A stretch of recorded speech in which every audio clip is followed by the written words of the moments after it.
Hello what's up guys, welcome back to my channel computer tips and programming. तो आज के topic में हम बात करने वाले हैं कंपोनेंट्स के बारे में। कंपोनेंट क्या होता है, तो ये बहुत इंपॉर्टेंट टॉपिक है क्योंकि ये लेवल 7 में जब आया था तभी आया था और इससे क्वेश्चन भी राइज होते हैं इंटरव्यू पर्पस के लिए। तो हम समझेंगे कंपोनेंट क्या होता है, कहाँ यूज होता है, सब समझेंगे। और इसके पहले मैंने कंट्रोलर बताया, तो कंट्रोलर आपने नहीं देखा है तो जा करके देखिए, और चैनल को अब तक सब्सक्राइब नहीं किया तो अभी कभी सब्सक्राइब कर लीजिए। चलिए शुरू करते हैं इसको। तो कंपोनेंट क्या होता है, तो कंपोनेंट होता है आपका पीस ऑफ कोड। ये ऐसा पीस ऑफ कोड है जिसको रीयूज किया जा सकता है, जहां चाहे वहां यूज कर सकते हैं। जैसे आपको कॉमन एग्जांपल देता हूँ, आपने बहुत सारी वेबसाइटें देखी होंगी, तो कुछ पार्ट्स ऐसा होता है वेबसाइट में जो हमेशा शो करता है। आप किसी भी पेज पर चले जाओ, वो हमेशा दिखेगा। जैसे कि आपका हेडर हो गया, फुटर हो गया, और कुछ लोगो वगैरह हो गया जो हमेशा दिखता है, या फिर जब तक आपने साइन इन नहीं किया हो सिस्टम में तब तक वो हमेशा दिखता रहता है कि साइन इन करो। तो ऐसा कुछ, या फिर लॉगिन का, ऐसा हमेशा दिखता रहता है। तो वो किससे कंट्रोल होता है, वो कंपोनेंट्स होता है। तो कंपोनेंट बनाते कैसे, उसमें कोडिंग कैसे करते हैं, स्टेप बाय स्टेप हम जानेंगे। तो सबसे पहले चलते हैं यहाँ पर अपने बता दूंगा आपको कि कंपोनेंट कहाँ कहाँ क्रिएट होता है। अपने कोड में चलते हैं, विजुअल स्टूडियो कोड में। तो कंपोनेंट आपका दो जगह क्रिएट होता है, क्लियर। तो कंपोनेंट कहाँ कहाँ क्रिएट होता है, पहला क्रिएट होगा आपका कहाँ पर, ऐप व्यू में, और दूसरा आपका क्रिएट होगा रिसोर्स में, रिसोर्स व्यू कंपोनेंट में, क्लियर। तो ऐप व्यू है और रिसोर्स व्यू है। तो पहले क्रिएट करते हैं, सीएमडी में जाना है अपने को, और यहाँ पर आपको अपने प्रोजेक्ट का पाथ ओपन करना है। तो प्रोजेक्ट पाथ आपको पता है कैसे ओपन करना है, मैं पहले ही बता चुका हूँ। तो चलिए अब यहाँ पर बनाते हैं अपने कंपोनेंट को। तो यहाँ लिखूंगा मैं PHP artisan make colon component create component, यहाँ लिख दिया। अब मैं उसका नेम डालूंगा, तो जो भी नेम आपको डालना है वो नेम डाल सकते हो। लोगो डालना है तो लोगो डाल दो, कोई दिक्कत नहीं। तो यहाँ मैं रखता हूँ लोगो, क्लियर। मैं अपने कंपोनेंट का नेम रखता हूँ लोगो, एंड देन करता हूँ एंटर। तो लोगो नाम से कंपोनेंट क्रिएट हो चुका है। तो कहाँ कहाँ मैंने बताया था, मैं बताया था कि एक आपका रिसोर्सेज में क्रिएट होता है और एक आपका ऐप में क्रिएट होता है। तो चलिए देखते हैं वहां पर रिसोर्सेज में और ऐप में। तो यहाँ पर देखता हूं मैं, तो ऐप में जाता हूं।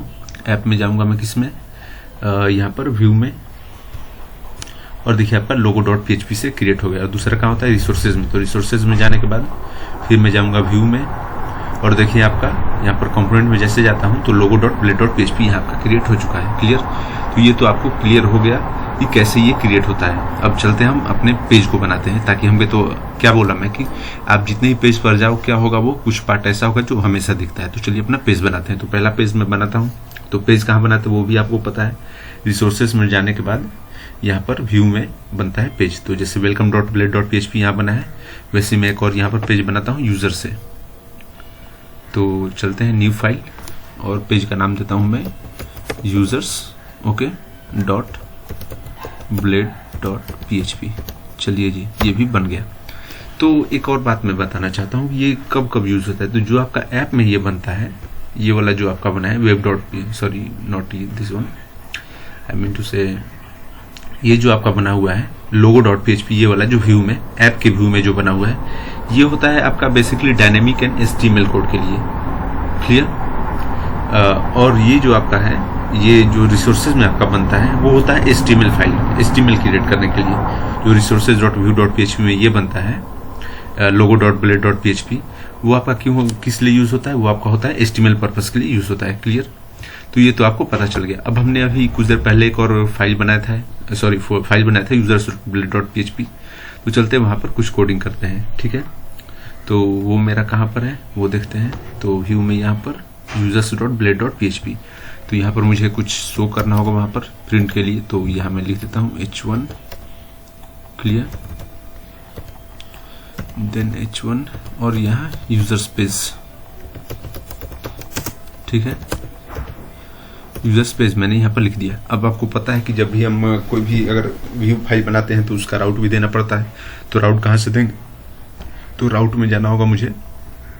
राउट में जाने के बाद यहाँ आपको मिलेगा web.php। तो web.php आपका ये रहा, यहाँ पर राउट देंगे। तो राउट आपको पता है कैसे देते हैं। तो राउट के लिए आपको लिखना होगा राउट :व्यू ओके, देन ब्रैकेट, यहाँ सेमीकोलन से क्लोज करता हूँ इसको। यहाँ पर देता हूँ डबल कोट यूजर्स। एक और चीज अभी आपको पता चलने वाला है, देन डबल कोट यूजर्स। तो अगर मैं पूछूं ये कि ये वाला यूजर्स और ये वाला यूजर्स, दोनों में डिफरेंस क्या है और या फिर सेम है? तो डिफरेंस ये है, सेम नहीं है, ये आपको याद रखना होगा। ये यूजर्स है, ये आपका यूआरएल पाथ है जो मैं पास देने वाला हूं अपना ये रन कराने के लिए पेज को, और जो शो करेगा वो इस यूआरएल के थ्रू करेगा। और ये जो यूजर्स है ये आपका फाइल नेम है, यहाँ पर जो आपने क्रिएट किया है users.blade.php उसका ये फाइल नेम है। तो चलिए इसको करता हूं मैं सेव, ये मेरा सेव हो गया, और इसको भी मैं करता हूं सेव, और देखता हूं कि क्या ये वाला प्रिंट होकर के मिलता है मुझे। तो यहाँ पर लिखता हूं मैं users, clear, and then enter. तो देखिए यूजर्स पेज आपको यहाँ पर प्रिंट होकर के मिल गया है। तो मैंने कहा था कि यहाँ पर मैं क्या करूंगा, अपना ये लोगो क्रिएट करूंगा जो होगा क्या, हर पेज पर दिखाने वाला है। तो सबसे पहले मैं चाहता हूं कि अपने यूजर्स पेज पर ये लोगो दिखे, तो उसके लिए मुझे क्या करना होगा, तो मुझे जाना होगा पहले logo.blade.php में। तो चलिए चलता हूँ। तो logo.blade.php में यहाँ पर गया, और यहाँ पर मैं बनाता हूँ अपना h1 टैग। तो यहाँ पर h1 बन गया मेरा, क्लियर। हेडर टैग एक बना दिया मैंने, और यहां लिखता हूं मैं लोगो कंपोनेंट, क्लियर। यहां पर मैं लिख दिया लोगो कंपोनेंट। यहां तक तो क्लियर है सबको। अब यहां आते हैं users.blade.php में। तो users.blade.php है यहां पर मेरा, इसको सेव करता हूं मैं, इसको सेव कर दिया मैंने। अब आते हैं users.blade.php में। अब यहां पर मैं क्या करूंगा, अब मुझे यहाँ पर एक मेथड पास करना होगा ताकि मेरा हेडर यहाँ पर शो करे। तो उसके लिए मुझे क्या करना होगा, उसके लिए मैं करूंगा x हाइफन, देन यहाँ पर अब जो भी शो करना हो, आपको लोगो शो करना हो या हेडर शो करना हो, तो मुझे क्या करना है, लोगो शो करना है। तो मेरा फाइल का नेम लोगो हो गया, एंड देन फ्रंट स्लैश, ठीक है। तो जो भी आपको शो करना हो, यहाँ पर मैं लोगो शो कर रहा हूँ पेज पर, तो यहाँ पर मैंने क्या किया, x हाइफन लोगो फ्रंट स्लैश, ओके। सेव किया इसको भी, तो ये भी सेव हो चुका है, ये आपका लोगो भी सेव हो चुका है, क्लियर। देन web.php ये भी आपका सेव हो चुका है, क्लियर। अब चलते हैं अपने ब्राउजर में और यहाँ पर रिफ्रेश करके देखते हैं कि मुझे प्रिंट होकर के मिलता है या नहीं। तो यहाँ पर देखिए, तो लोगो कंपोनेंट आपको यहाँ पर मिल गया। अगर मैं चाहता हूँ कि ये जो लोगो कंपोनेंट है ये एक और कमेंट के साथ मिले, यहाँ पर आपको प्रूफ दिखाने के लिए कि ये किसका लोगो है, ठीक है। तो उसके लिए मुझे क्या करना होगा वो देखते हैं। तो उसके लिए मुझे जाना होगा यहाँ पर अपने logo.php में। तो logo.php में चलते हैं। तो logo.php आपका मिलेगा,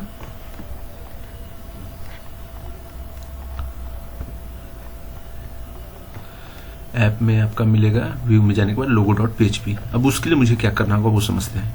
तो उसके लिए आपको यहाँ पर लिखना होगा पब्लिक, ओके,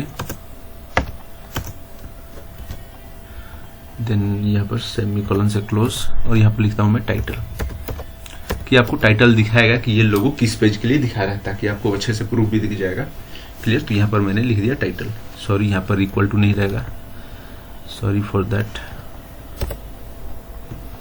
यहाँ पर रहेगा $, then this one, okay. Public title आपका हो गया इक्वल टू, और ये ब्लैंक रहेगा डिफॉल्ट, क्लियर। यहाँ तक तो समझ में आ रहा है क्या हो रहा है। उसके बाद मैं क्या करूंगा, यहाँ पर मैं ले लूंगा $, टाइटल, देन एरो ऑपरेटर, उसके बाद टाइटल, ओके, एंड यहाँ पर मैं कोई नेम पास कराऊंगा इसके लिए, ताकि मुझे यहाँ पर प्रिंट होकर के मिले। तो उसके लिए कौन सा नेम पास कराता हूँ, तो यहाँ पर उसका देता हूँ, यहाँ पर देता हूँ मैं कंपोनेंट नेम, क्लियर। तो यहाँ पर मैंने दे दिया कंपोनेंट नेम, और यहाँ पर इसको मैं पास कराता हूँ, तो $, कंपोनेंट नेम, क्लियर। यहाँ तक तो ठीक है। इसको करते हैं सेव। यहाँ पर एरर आ रहा है, तो एरर क्यों आ रहा है वो समझते हैं। तो यहाँ पर $, कंपोनेंट होगा, यहाँ पर मैंने $, छोड़ दिया है, क्लियर। अब यहाँ पर ये टाइटल नहीं रहेगा, ये टाइटल सिर्फ सिंपल टाइटल रहेगा भाई। तो एरर क्या दे रहा है, ओ ये एरर दे रहा है $, टाइटल, सॉरी आई मीन यहाँ पर दिस होगा, $, होगा। मैं यहाँ पर गलत मिस्टेक कर दिया, ध्यान नहीं दिया था, सॉरी, ओके। देखिए, तो इसको मैं करता हूँ यहाँ पर सेव। अब आपका ये सेव हो गया। अब उसके लिए मुझे क्या करना होगा ताकि मुझे पता चले कि हाँ ये किसका दिख रहा है, तो किसका लोगो दिख रहा है, तो उसके लिए जाता हूँ मैं यूजर्स पर, users.blade.php, और यहाँ पर मैं क्या करूँगा, यहाँ पर मैं लिख दूंगा कंपोनेंट नेम,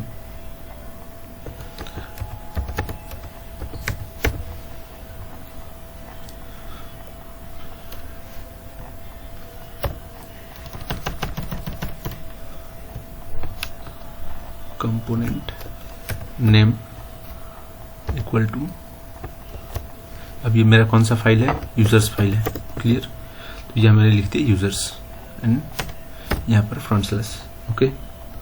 अब इसको करते हैं सेव और अपने चलते हैं अब हेड logo.blade.php में।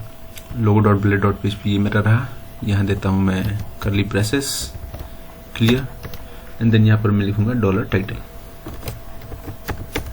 ताकि वो मुझे टाइटल यहाँ पर दिख जाए लोगो के साथ, और यहाँ पर देता हूँ ताकि आपको पता चले कि ये किसका लोगो है, क्लियर। तो आपने देखा मैंने क्या क्या किया, मैं यहाँ पर गया users.blade.php में, यहाँ पर कंपोनेंट का नाम लिखा, यहाँ पर मैंने logo.blade.php में टाइटल दिया, और टाइटल को फिर यहाँ से मैंने क्या किया था आपका, सॉरी यहाँ पर नहीं, logo.php में यहाँ पर आपका टाइटल का नाम दिया था component.php से आपका जो है, ठीक है, जो आपका टाइटल वेरिएबल है वो यहाँ पर डिफॉल्ट ब्लैंक है, और इसको मैंने पास कराया था यहाँ पर, और $दी से फिर इसका नेम दिया था मैं कंपोनेंट नेम, ठीक है। टाइटल का वेरिएबल था कंपोनेंट नेम, तो जैसे जिस तरह से आपका वेरिएबल बदलेगा तो क्या होगा, ऑटोमेटिक वो चेंज होता जाएगा। तो चलिए अब चलते हैं यहाँ पर और रिफ्रेश करके देखते हैं कि आपको क्या मिलता है आउटपुट में। तो यूजर्स लोगो कंपोनेंट आपको यहाँ पर प्रिंट होकर मिल गया। तो ये तो हुआ कि एक यूजर्स पेज के लिए हुआ। अगर मैं यहाँ पर इसको क्रिएट करूँ किसके लिए, फिर से अगर मैं अबाउट पेज के लिए क्रिएट करता हूँ, क्योंकि एक वेबसाइट पर तो बहुत सारे पेजेस होते हैं, तो चलिए अब अबाउट पेज एक बनाते हैं और देखते हैं कि क्या होता है। तो उसके लिए भी आपको सिंपल है, बस आपको बनाना है about.blade.php। तो वो कहाँ से बनेगा आपको पता है, फिर भी एक रिवीजन हो जाएगा आपको यहाँ पर। तो व्यू पर जाता हूँ मैं, यहाँ पर करता हूँ right click, new file sorry, about.blade.php, clear. तो यहाँ पर मैंने एक न्यू फाइल बना दिया आपको about.blade.php से। यहाँ पर भी करता हूँ मैं, इसका नेम रखता हूँ मैं about, तो h1 हो गया मेरा, h1, ठीक है। तो यहाँ पर देता हूँ मैं about पेज, क्लियर। तो एक मेरा about पेज बन गया। जैसे आपका यहाँ पर यूजर्स पेज बना था users.blade.php, उसी तरह मैंने यहाँ पर एक about पेज बना दिया। और इसको करता हूँ मैं यहाँ से कॉपी, क्योंकि ये लोगो मुझे वहाँ भी दिखाना है। तो कॉपी कर लिया मैंने, about पर जाता हूँ, सिंपल है, बस यहाँ पर मुझे पोस्ट करना है इसको, और यहाँ पर यूजर्स जब मुझे क्या कर देना है, about कर देना है। तो लीजिए मैंने यहाँ पर about कर दिया, क्लियर। आई होप आपको अब क्लियर हो गया होगा, समझ में आ रहा होगा क्या हो रहा है। इसको भी सेव करते हैं, और आपको about यहाँ पर अपने URL लिखना है। सॉरी, यहाँ पर मैंने पेज का तो अभी URL बनाया नहीं, तो पेज का URL मुझे पास करना होगा। सॉरी, मैंने URL पास कराना होगा उसका। तो उसके लिए क्या करना होगा, मुझे राउट में जाना होगा। राउट में चलता हूँ web.php में, और यहाँ पर सिंपल है, बस आपको इसको कॉपी करना है लाइन को, और यहाँ पर इसको करता हूँ पेस्ट, एंड देन यहाँ पर मैं कर दूंगा about। जब तक आप URL पाथ नहीं दोगे तो फिर वो कैसे रन करेगा, सॉरी आपका रिफ्रेश होने के बाद आपको पेज डिस्प्ले होगा। तो यहाँ पर मैंने दे दिया, सेव करो इसको एंड देन रिफ्रेश करो। तो यहाँ पर about लिखता हूँ मैं, ये तो यूजर्स के लिए हो गया था। तो चलिए एक और ओपन करते हैं। यहाँ पर इसको मैं करता हूँ कॉपी,